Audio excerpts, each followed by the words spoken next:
Speeding. Speeding. Speeding. 5, 4, 3, 2, 1. The world is changing faster than ever. What used to take decades is now taking years or even months. What you see right now is the illusion that people have had for many decades about the workplace being this secure place to work the rest of your life. For the first time in the history of our nation, our children will not do as well as us. We've seen our friends get laid off, we've been laid off, we've had our pay cut. People are overworked and underpaid. They seem to have less time and less freedom. They live under constant pressure. This is going to be forced. And so even if your employer loves you, they may have to cut you. There's something wrong that on Monday morning, the heart attack rate increases by 35%. Technology is accelerating, job security is declining. It just doesn't seem like the old models of making a living are as reliable as they used to be. Every aspect of our lives, there's a better way out there, but we're still doing it the old way. We live in the greatest country on the planet, and there are a lot of people sitting around complaining and being cynical. Like everyone's whining about this old model, and I'm like, why don't you leave it? Look at all this over here. Look at all this opportunity. Since so much of our lives revolve around our work and the way we make our living, many people are thinking there just has to be a better way. The biggest challenge facing our world today is not making money, is what are we going to do with all the displaced, unemployed people? People are afraid that they're going to make the wrong decision. People are afraid of the unknown. People are afraid that maybe I don't have the skills. Hey, sports fans. Industrial age is over. It's dead. It's dying. That's why going to school to get a job is an obsolete idea. A steady paycheck is an industrial age idea.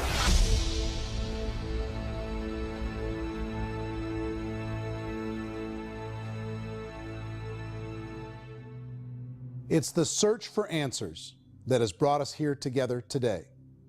My name is Eric Worre, and for almost 30 years I've been an entrepreneur, struggling at times, but ultimately succeeding.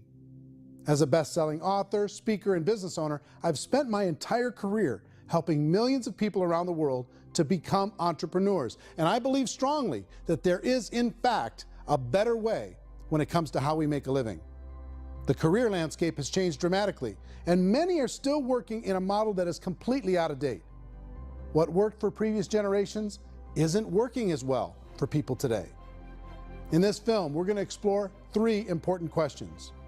First, what's really going on in our working world today? Second, in this new economy, is it better to become an entrepreneur, or is it safer to work for someone else? And third, if a person decides to become an entrepreneur and start their own business, how can they do it without taking on massive risk? To help in this journey, I've brought together some of the greatest experts and thought leaders in the field of entrepreneurship to share the real facts with you.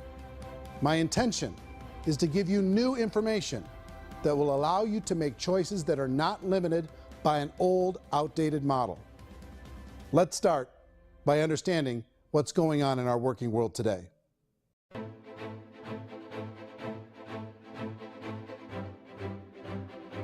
Let's look at unemployment. 30–40% of the people are honestly not working, but would be working. What our government does is if you haven't found a job in 6 months, we don't call you unemployed. We pretend you dropped out of the labor force. I've often said that unemployment, particularly structural unemployment, that's unemployment due to technological changes, is the first sign of economic growth. Think of it, 10 people live on an island. They go out every day and fish. One day, new technology shows up. A missionary brings them a net. Now, using the net, one pilots the boat, one throws the net. 2 fishermen can do all the work 10 used to. That's a 500% increase in productivity, 2 doing the work of 10, in one day. You don't have to learn a lot to learn how to throw a net instead of throw a fishing line. The island's got a big problem, 80% unemployment. But the island still has all the wealth of the fish because the 2 people produce as much fish as 10 did. Now, of course, looking back in history, these changes used to take thousands of years. And during that time, we went into farming and transportation. Some of us became doctors and some teachers and lawyers, and we developed all these new professions and new manufacturing jobs. Today, these changes are occurring literally in one day when a new technological advance occurs, and we don't have the social structures to deal with it or to retrain the unemployed people. So one of the things that I think is interesting as I travel across the country and really travel around the world is the way that we work and the way we get paid for work is changing pretty dramatically. On a global basis, everything is being turned upside down because of the rapidly advancing technologies. They are eliminating many jobs, and we have been left with many people not prepared for the jobs that exist. A lot of demand in public companies was to squeeze out all the fat and to get just as much margin as we possibly could, and fat equals humans. So this idea of job security in information age is so obsolete, but it's still taught inside our school system, and that's where the problem starts. There's no financial education in the school system, and people are still trained to be employees to work for that paycheck. This is a chart on the middle class. What's happening in the middle class, those that went to school, their incomes have been coming down for years. And parents still say to their kids, go to school, get a job. Now what happens to all those middle class people who are dropping off the ends of the chart? Well, they become what's called working poor. And this is what happens to working poor. But they say poverty is ending. Well, poverty may be ending, but working poverty is going up. And this is food stamp usage. So food stamp usage in America is going through the roof right now, because people cannot earn what they call a living wage. Most people have experienced financial pressures that I think are probably greater than they have been in the past. If you're not working for yourself, then it's going to be a pretty hard road for a lot of people. Today, if you're going to control your future, the 40-40 plan is gone, where you can graduate from college and get a job and work for 40 hours a week for 40 years. That day is gone. So some of these charts actually tell you what's going on. And this is a really interesting one, you know. People are going back to school because if I go back to school, I'll get a nice job. But this is what's happening to, it's called Sallie Mae, which is the student loan guys. Student loan is going through the roof. It's now over $1 trillion, and student loan debt is worse than credit card debt. So when people stopped using credit card, the government got people into student loan debt. And the problem with student loan debt is you can never be forgiven. See, with credit card debt, you can declare bankruptcy and all's forgiven. But student loan debt, you can declare bankruptcy, you still owe it. It's the worst of all debt. But this is the next picture. Look at this chart here. This is what's happening to wages of college graduates. It's going down.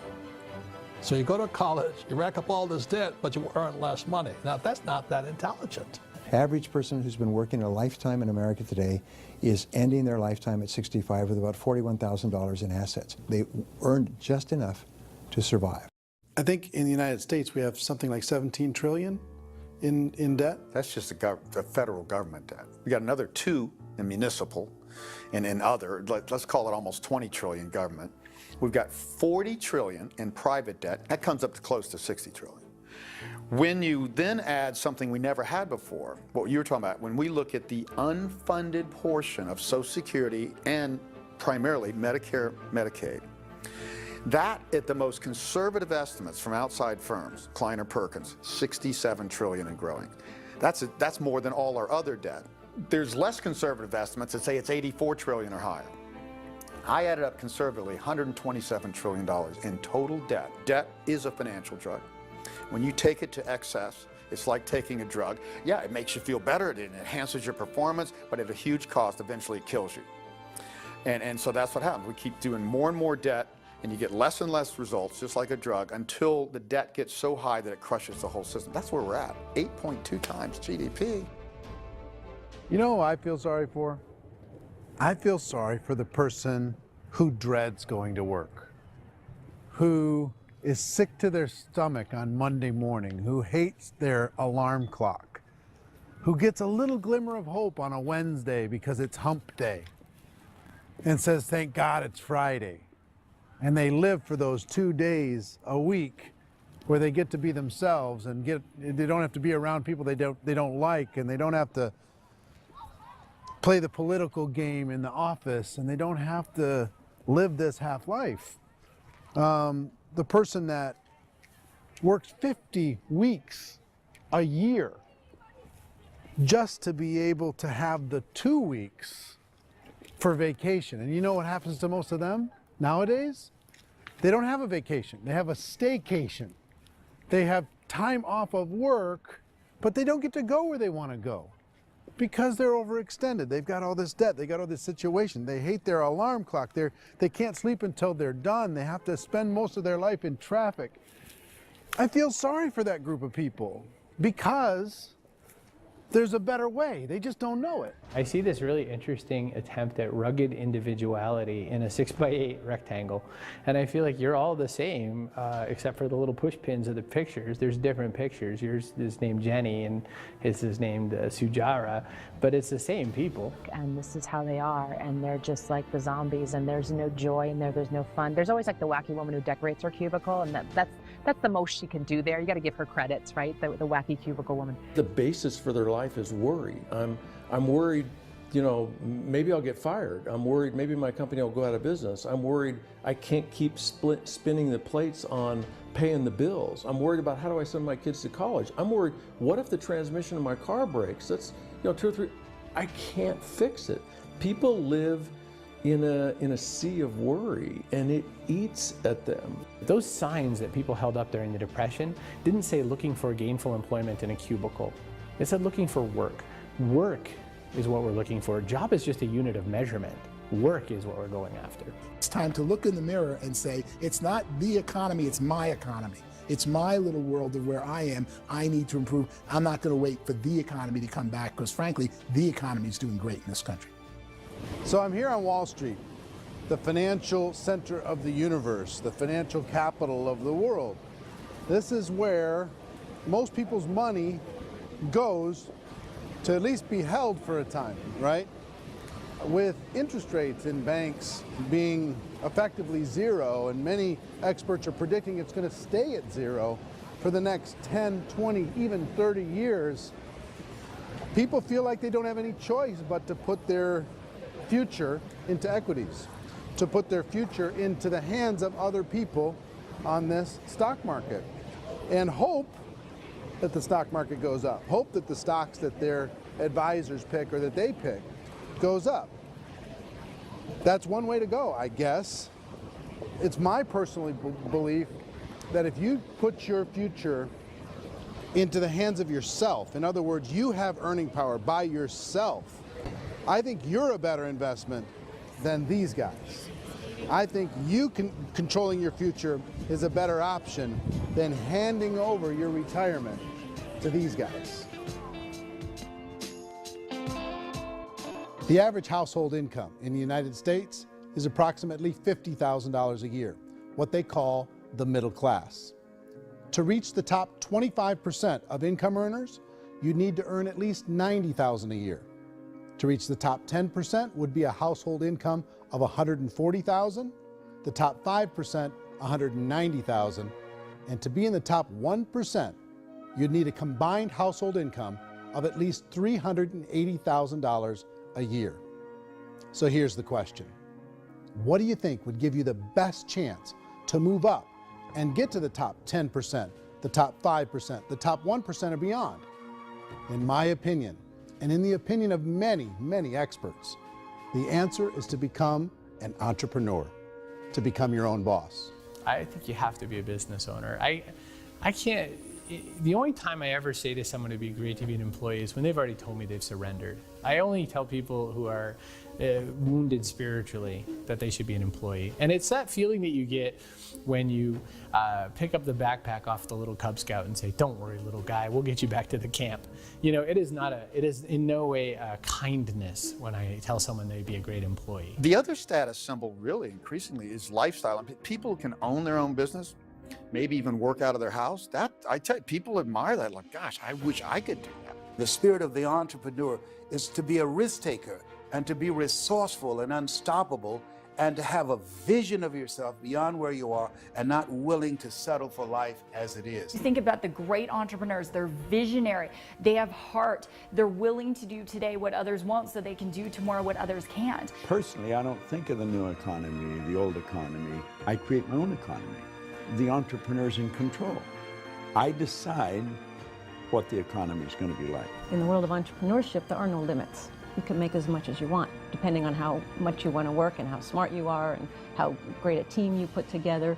There's no more lifetime rewarding business than being an entrepreneur. Why in America, where anyone could be anything, would people want to give up their freedom and become effectively a modern-day slave, told shut up and be here every morning at 7:30, leave at 5:30, and do what I tell you?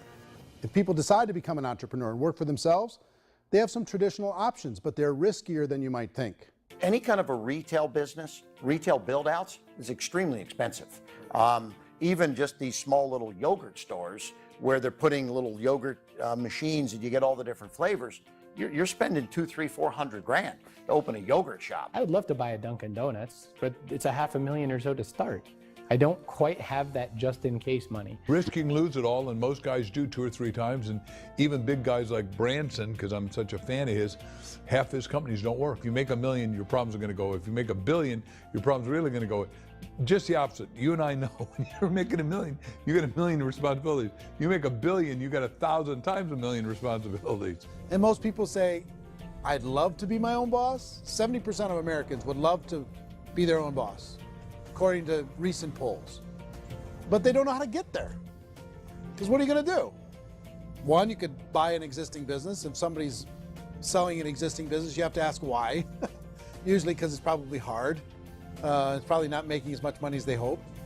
2, they could buy a franchise, a little less risk, proven system, but it's expensive to be able to do that. 3, they could start something from scratch. And that's where a lot of people feel like, I don't have the chops to do it. I don't have the money. I don't have the product idea. I don't have the expertise. I don't have whatever it's going to take to be able to get there, and I can't risk my family to do it. So 4th, they could become an investor. A lot of people in this town invest to try and figure out a way, but you got to be pretty smart with that game too, right? Venture capitalists, who are the very best and most sophisticated in investing in new breakthrough businesses, make it on 1 out of 11. That means 10 out of 11 are mediocre or fail. Most of them fail. That's the risk there. An angel investor is lucky to get 1 out of 15 or 20. A business is a team sport. Like, I have to have accountants, I have to have engineers, I have to have system designers, I have to have sales, marketing, I have to have accounting, I have to have mission statements, I have to have legal and all that. The average Joe Schmo, even me, I go out there, I don't have the skills to put a business together. I think the bottom line for the 4 traditional options is they take money, sometimes a lot of it. They take expertise, and they take time. All of that adds up to just too much risk for most people. I bought a business from somebody else, and it was a lot of work. And you start wondering, what did I just buy? Because I guess ultimately I own your email list, and I just overpaid for it. People that start their own business, they spend a lot of money, they spend a lot of time, a lot of effort to get things started. And the more you invest on the upfront, the harder you typically work at it. I can tell you what the success rate is of a restaurant. What is it? They're crazy enough. About 90% of them fail. About 90%, in how quickly? Year or less. Wow. And if we're talking non-franchise, we're talking franchise, Sure. That's totally different. Yeah. But our students aren't getting franchise restaurants.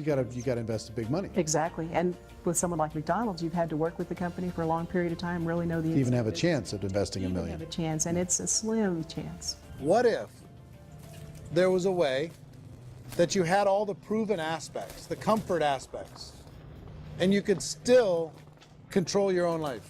What if there was both? In other words, you didn't have to create everything from scratch.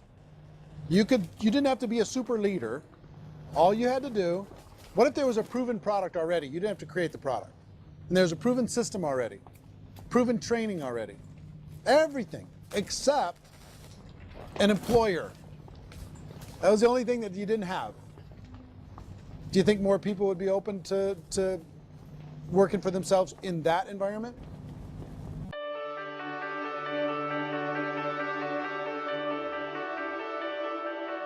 In our search for a better way to make a living, we've come to the conclusion that becoming an entrepreneur is actually safer than being an employee. And through our look at the entrepreneurial options, one particular path kept coming up from expert after expert. And I think most people will find it surprising because it's certainly a non-traditional business model. That model is for people to start their own business and become an entrepreneur through the creation of a network marketing business. Some people call it direct selling because the product is being sold directly from the manufacturer to the end consumer, cutting out the middlemen. Other people call it multi-level marketing, or MLM, because there are multiple levels of commissions paid. The most common term today is network marketing, because network marketing best describes using a large group of independent distributors, independent entrepreneurs, to move a product or service more efficiently. So my friend here, Donald Trump, and I, we always write about the network marketing industry. And the reason we support the network marketing industry is because it really is a business school for entrepreneurs. Because most people come out of school looking for a paycheck. Oh, that's terrible. I went to network marketing like that.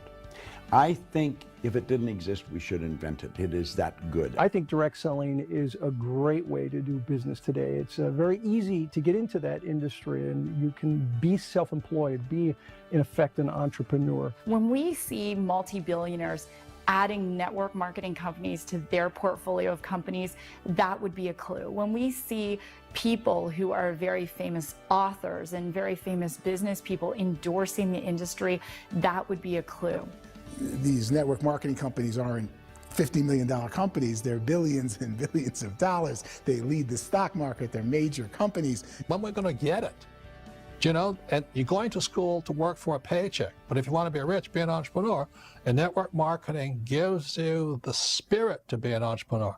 A traditional company will spend up to 50% of their total revenue on marketing. Network marketing companies use a different approach. Instead of having all that extensive marketing expense, they utilize a network of independent distributors to do the marketing for them. Now, why do they do this? First, because word-of-mouth advertising is so much more effective today than traditional media advertising. Second, some products need to be explained or demonstrated, and an independent salesperson can do that more effectively than an ad campaign. Third, it's completely efficient. The company only pays for the marketing of their product if a sale happens and not before. Imagine if Amazon allowed you to become an independent distributor and paid out 40% of its revenue to that distributor group. All you had to do as a distributor was recommend a product, and if a person bought it on Amazon, Amazon would take care of all the logistics, and you'd get paid for bringing the customer. Now imagine you got paid for every purchase that customer made for the rest of their lives. Well, Amazon doesn't offer this option, but network marketing companies do. 85% of all buying decisions in our society are made as a result of word of mouth or reputation. We're recommending things to each other all the time. You know, who's your dentist? Who's your doctor? Who's your lawyer? What detergent, are you using? What legal system are you using? What product are you using? We're talking to each other about the things that we love anyway. When you go into a big box retailer, you're lucky if the clerk looks you in the eye, much less gives you any detailed or accurate information about what you're purchasing. So of course, this personal information, this education coming from a friend, a neighbor, a relative, or even a stranger, but one who has experience with the product is extraordinarily valuable. As a matter of fact, network marketing can educate consumers probably better than any other form of marketing. It certainly can do better than advertising, because advertising usually has a certain hype to it, and you can only get limited information. So, network marketing trumps advertising. If you were a typical sales company and you wanted to sell $1 million a month worth of product, you might go find 100 superstar salespeople. The quota would be $10,000 a month. So network marketing as a distribution system just flips the numbers. So we use 10,000 happy, raving fans of a particular product, and we don't concern ourselves so much with how much product each one of them individually sells. If they sell just $100 or $200 a month, and there's 10,000 of them, you're selling $1 million to $2 million a month worth of product. And that's the best way I can explain how network marketing works. This is the marketing arm of the company. There's not money being wasted on bricks and mortar. There's not money being wasted on inventory that's sitting stagnant somewhere. There's not of employees standing around that don't have customers. These are people that are going to connect with customers. These companies allow people to become independent distributors for extremely low cost and with no minimum time or sales quota. Essentially, they own their own business and can provide as much or as little sales as they choose. In other words, the distributor gets all the benefits of traditional business ownership without the risk. The advantage of network marketing is the ease of entry, the low risk, and the low startup cost, because almost everything else has very high risk. You can get in for a minimal investment. You're buying into a system that's already been proven, products or services that have been proven to work. The keys to network marketing is providing an opportunity for the masses to get involved, providing an opportunity for the average person who doesn't have the resources to start their own business. All of this so far is fairly straightforward, but network marketing offers another benefit, and it's this benefit that makes it so interesting for entrepreneurs. Network marketing allows a distributor to build their own network of other distributors and then compensates them on the sales created by that entire group. Direct selling is, at its base, very simple. It's the sale of a product or service to an individual on a face-to-face, one-on-one basis, just the way we're talking right now.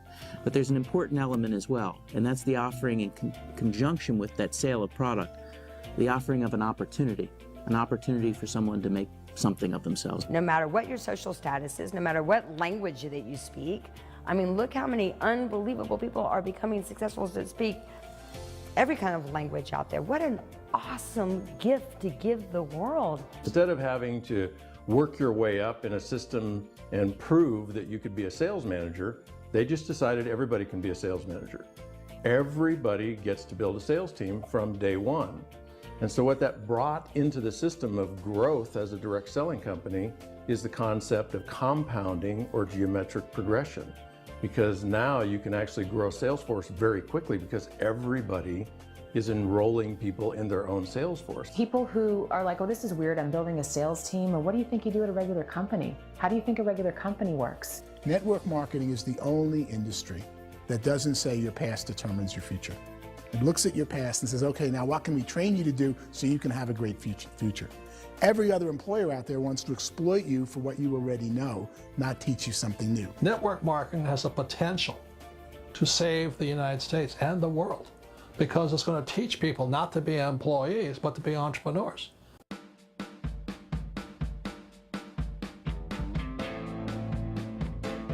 According to the Direct Selling Association, if you add up all the network marketing companies around the world, they combine to do over $178 billion a year in retail sales. To give you an idea of how big that really is, the NFL, the National Football League, does approximately $9 billion a year. The music industry does a little more than $16 billion a year, and the movie industry does about $80 billion a year. Using a conservative average, network marketing companies pay their distributors about 40% of that $178 billion in the form of commissions, which adds up to more than $71 billion a year. That's almost $6 billion a month. It's almost $200 million in commissions every single day. So it's certainly working, and people are making serious money in network marketing. With the growth of the direct selling industry over the last 10, 15, 20 years, we've seen a broader understanding of the channel. We have seen more and more people getting involved in the business, so our penetration in the marketplace has increased, and thus the understanding in the marketplace of who we are has increased. And we've seen non-direct selling companies look at the direct selling model and say, something's going on there. People are making money. Companies are being profitable, individuals are being motivated, product is being delivered to market. Maybe we should explore this. Some people think only the people at the top make money. Well, let's take a look at that as well.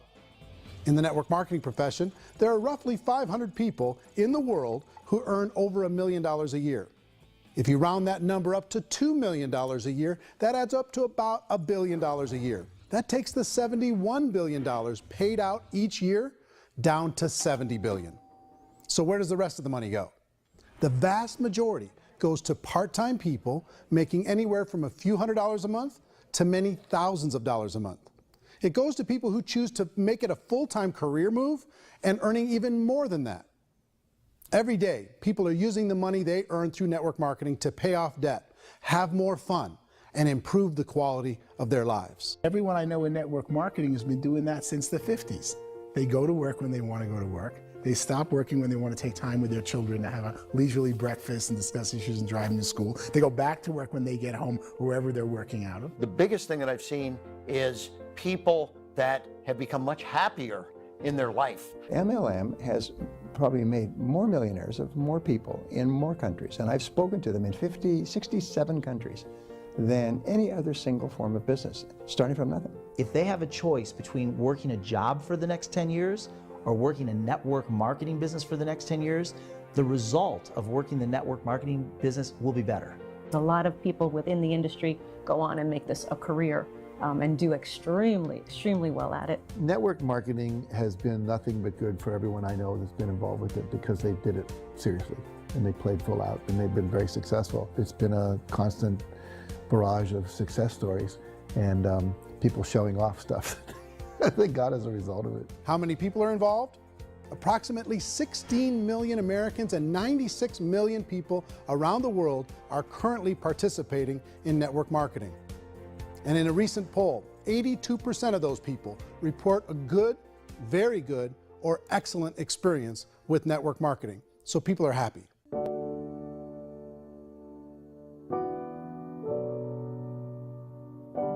So I've taken a look at the network marketing profession and really tried to understand why so many people are confused as to the validity of this as a business. One is this pyramid shape. People get really messed up with this pyramid. Oh, it's one of those pyramid things. So I just think there are a lot of haters out there who really don't understand the industry and say, oh, it's a get-rich-quick scheme. It's a pyramid. Well, corporate America is a pyramid scheme. You know what I mean? It goes like this. You have thousands of MBAs, you know, let's say working for Ford or General Motors or Coca-Cola. If all these MBAs, they're all trying to get to here, that's a pyramid. Only one guy's going to make it. You know, every 10 years, one's going to make it. Whereas you look at network marketing, it's like this.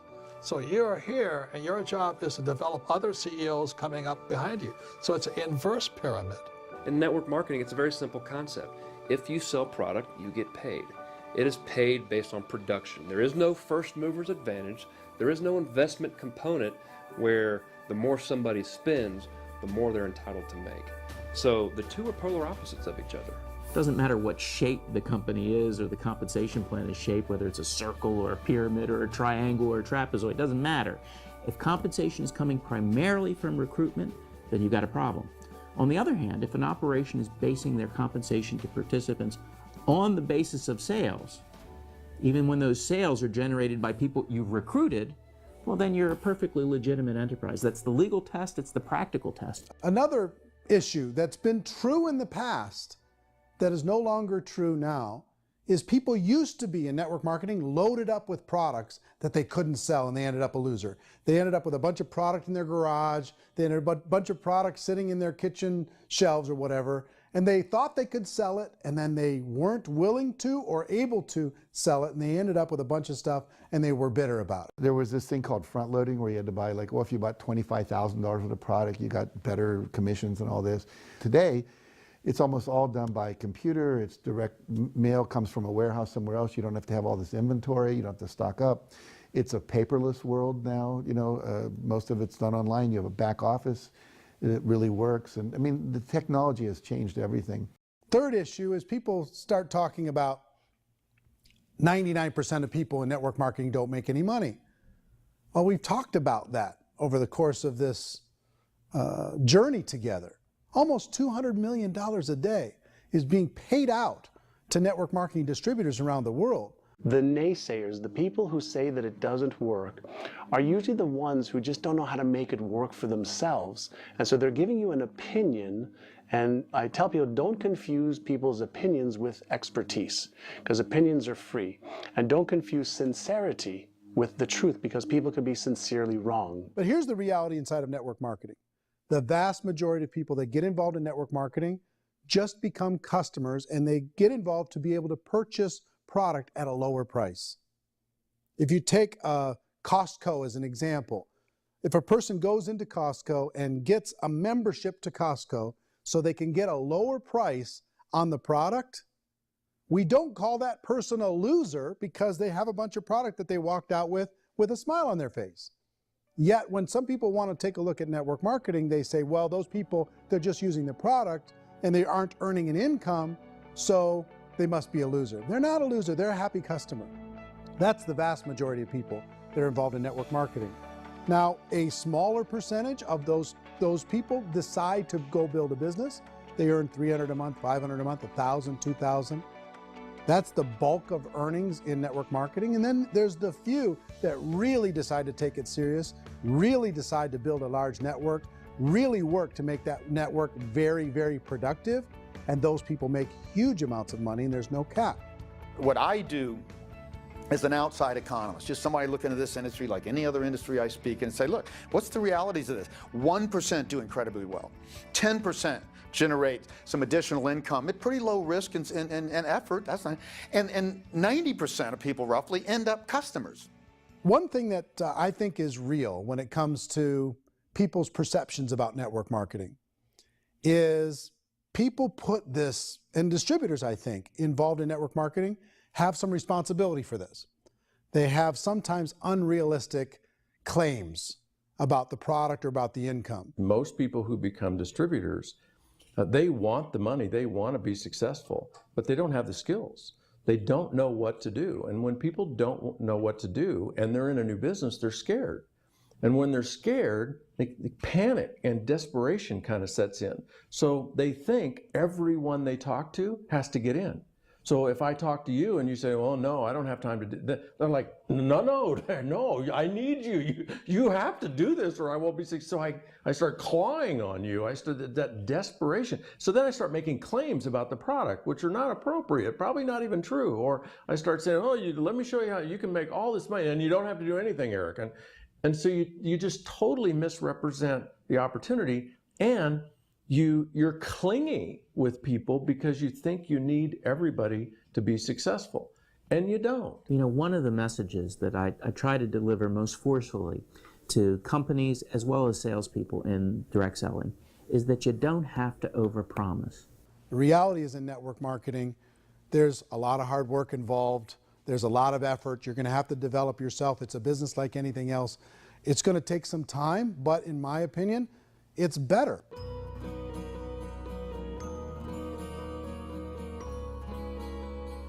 It's light years better for people starting today than it was even 5 years ago. I think it's more widely accepted now, and people understand it is a business. It is being an entrepreneur. It is being a business owner. Our belief system is based upon our evaluation of something, and frequently if we reevaluate a situation, our belief about that situation will change. The industry has changed and it's grown up. It's totally transformed. You've got young people today that have grown up with social media, and they understand networks. They understand how people are connected through technology, and they understand how money flows through those networks.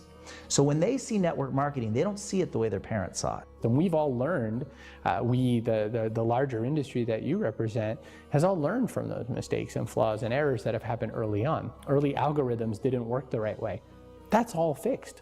It's like when they design a computer program, they design the program, then they run it, and then they go back through and they debug it. The MLM industry has been debugged. This is the day of being virtual, being able to run a business from your mobile phone. I mean, it's incredible. Companies are getting smarter. They're implementing more consumer protections. They're implementing more compliance training. They're doing more with respect to product research. If you do get involved and you make purchases of inventory, even on a voluntary basis, if you decide that this business is not for you, you can leave and have that inventory repurchased by the company. There's no other business that offers that kind of protection on a voluntary, self-regulatory basis.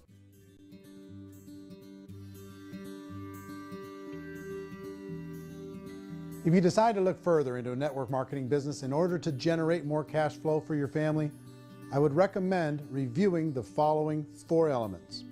First is the product or service. And on the product or service, I would ask 5 important questions. 1, do you like it? Is it something you would feel comfortable sharing with others? 2, is there a recognized need in the marketplace? It's hard to create a need if one isn't naturally there.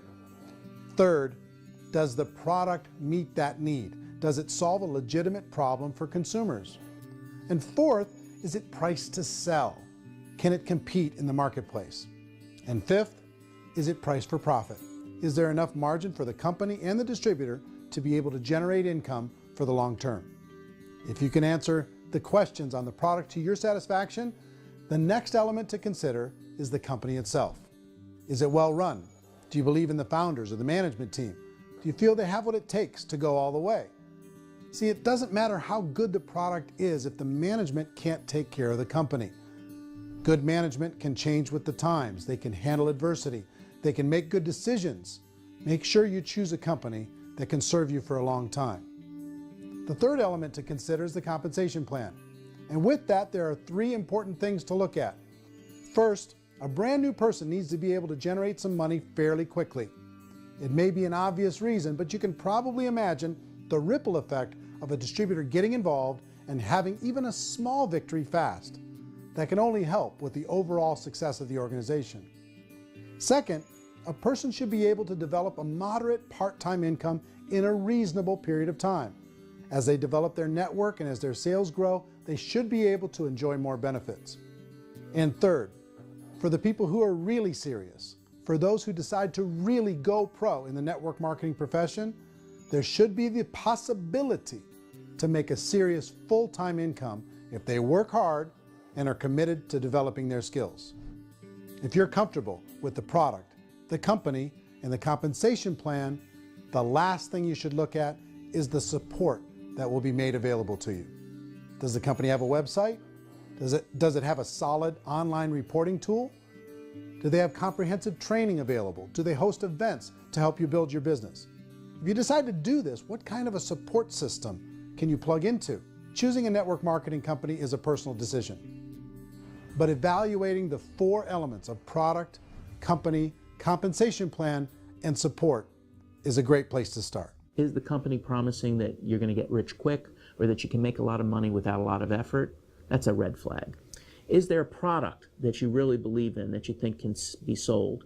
Or are you being told by salespeople or the person who's trying to recruit you or by the company itself that don't worry about the product, all you have to do is recruit other people into the business? Red flag, warning sign. If you're hearing that, take a second or even a third look. Get to know the customers, the products, the business, have some success, and see where the opportunities might take you to move up in the organization. You want to find out how concerned are they about my education, my training, and my development? Is there a space for me to grow?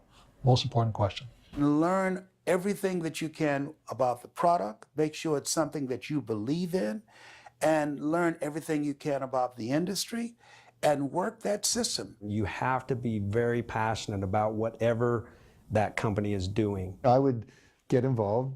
You can always test drive anything, you know, the product, the service, the community, and then lean into it a bit. If it feels good, then lean into it a lot. Behind me is the Lincoln Memorial. And this is a place where Martin Luther King Jr. had his famous "I Have a Dream" speech. And at that speech, he talked about his dream for equality for everyone around the world, and that's a noble dream. But I think more people need to remember what it was like when they were kids and the dream was still alive in them, before it got beaten out of them by reality, by this paycheck, by these responsibilities, and by having to live for this job to pay the bills. I think people need to remember that, go back to that. Once they know that there's a better way, I think their future is going to be much brighter. They can live a better life.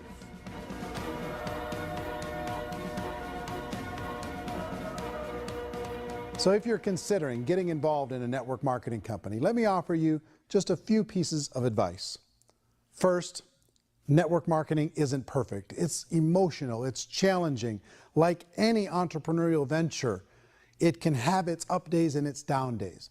But if you have an entrepreneurial bone in your body, it's just better. Second, if you're gonna do it, decide to be professional. Decide to go pro. It's better to do that than just be this amateur sticking your toe in the water. Third, as any professional, you're gonna have to learn some new skills. And I promise you, inside of the network marketing profession, they're not too difficult to learn. Fourth, like anything worthwhile, it's gonna take some time. Don't expect that you're going to get to the finish line right out of the gate. And fifth, it's worth it. It's worth it to be able to take charge of your life again. It's worth it to be able to control your own financial situation. It's worth it for the people you're going to be able to spend time with. It's worth it for the things you're going to be able to see and the experiences you're going to be able to experience. It's worth it for the causes you're going to be able to contribute to, the lives you're going to be able to touch, the customers you're going to be able to help, the friendships you're going to be able to develop. I promise you, it's worth it. Remember, most people are searching for answers just like you are. But I do have to tell you the catch to network marketing. If there is a catch, if you want to understand this from an emotional point of view, people say, well, it sounds too good to be true. It's not, it's hard work. But here's the catch. Most people still don't understand it. So you're going to have to endure the loss of social esteem from ignorant people. The uneducated will think less of you. Now, if you can handle that, you're on your way. If that's going to destroy you, you know what? Entrepreneurship in general probably isn't in your future. If you can face that catch, you can become unstoppable. I want everyone to really contemplate this if they're not in network marketing. You're in a job, you probably have a mortgage, you have rent, you have debt, whatever's going on. You're in a prison. You work just hard enough to keep them from firing you, and they pay you just enough to keep you from quitting. Come on! I've been there, done that, and bought that t-shirt. In network marketing, if you run into failure, it's really just a homework lesson for yourself. There's no one to blame. You really have no excuse not to be successful. You just don't. People don't want to hear that, but there's so much available to you. If you want to be a good network marketer, be a student to the people above you, be a fellow traveler to the people on the same level, and be a teacher to those below, and know when it's appropriate to do which. People who are not afraid of asking people to buy things, or not afraid of persuading people with a chance they may say no, these people own the future. Nothing happens until something moves. So you got to go move, you got to go do something, or nothing's going to change in your life. In the beginning, you're going to do a lot of things that you don't get paid for. But as you go down the road, you get paid for a lot of things that you don't do. And your job is to rehabilitate the spirit, the entrepreneur spirit in all of us. You get it back. Either give it a strong yes or a strong no, but no wishy-washy, dilly-dally stuff in the middle. There's dreams and there are nightmares, but I believe that the biggest nightmare of all is when you don't pursue your dream. You're going to see some monumental growth in this profession. It's an exciting, exciting time to be involved with the network marketing profession. The next 10 years, I see just exponential growth. When that tipping point comes, it's not a matter of asking somebody, have you ever heard about network marketing? You're really asking them, which company are you building your wealth in? We are here to fix the world, to improve relationships with other people, to improve other lives. And the real reward comes as an entrepreneur in any level from teaching somebody something and watching them soar. There is no greater reward.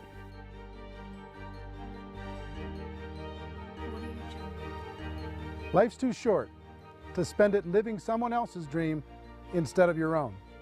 It's too short to spend it living at a fraction of your potential. Can being an entrepreneur be a challenge at times? Sure. But here's what you get in exchange. It can be yours. Something that you built, something that you created, something that you made happen. This balloon represents your dream. It represents entrepreneurship. My wish for all of you is that you would reach out and grab it. The choice is up to you.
mention the word scam?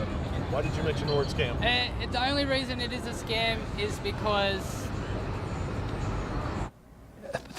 Oh, that's terrible.